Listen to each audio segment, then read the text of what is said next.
কুড়িগ্রামের ফুলবাড়ী উপজেলার আমতলা বাজারে কৃষি জমিতে খাল খনন বন্ধ এবং আবাদি জমি রক্ষার্থে গত দুপুর 1টায় আমতলা বাজারে ভুক্তভোগী কৃষক সহ স্থানীয় লোকজন মানববন্ধন করেন। কৃষকরা বলেন, আমরা এই জমি চাষ করে পরিবার পরিজন বাঁচাই, আমাদের প্রাণের দাবি এই জমি যেন খনন না করা হয়। বিস্তারিত দেখুন ফুলবাড়ী প্রতিনিধি আলমগীর হোসেন আসিফের তথ্যচিত্রে।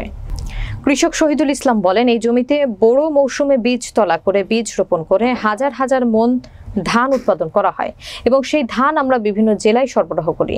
এই জমি যদি খনন করা হয় তাহলে আমরা এলাকার মানুষ একেবারে নিঃস্ব হয়ে যাব।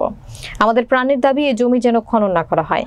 এছাড়া সদ্য বিলুপ্ত হওয়া দাসিয়ার ছড়ার সাথে এই উপজেলার সকল সংযোগ, কালভার্ট ও ব্রিজ খননের ফলে ভবিষ্যতে ধসে গিয়ে সংযোগ বিচ্ছিন্ন হয়ে পড়ার সম্ভাবনা রয়েছে।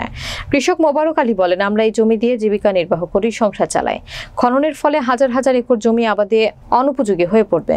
তাই আবাদি কৃষি জমি যেন খনন করতে না পারে, সেজন্য আমরা প্রশাসনের সুদৃষ্টি কামনা করছি।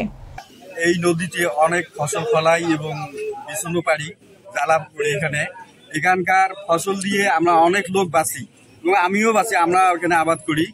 যদি এই নদী খোলা হয় তাহলে আমরা না খেয়ে মারা যাব। কিন্তু ঘটনা হলো এখানে শুধু আমি না, আমার মতো আরো শত শত লোক আছে, তারাও মারা যাবে। আমার একটাই দাবি, যেন এই নদী যদি খনন না হয়, যেন আমরা সবাই বাঁচতে পারি, এই মর্মে আমি দীর্ঘদিন ধরে আবাদ করে গেছে। এই জমিটুকু যদি খনন করে আমরা বাঁচতে পারবো না, আমাদের অসহায় অবস্থা আমাদের শেষ হয়ে যাবে। অতএব আমরা ওই জমিতে বিছন উৎপাদন করি এবং আবাদ বড় ধান উৎপাদন করি। 18 থেকে 24 মণ পর্যন্ত বিঘে ধান হয়। এই ধানের উপরে আমরা নির্ভরশীল, সবাই আমরা জীবিকা নির্বাহ করি।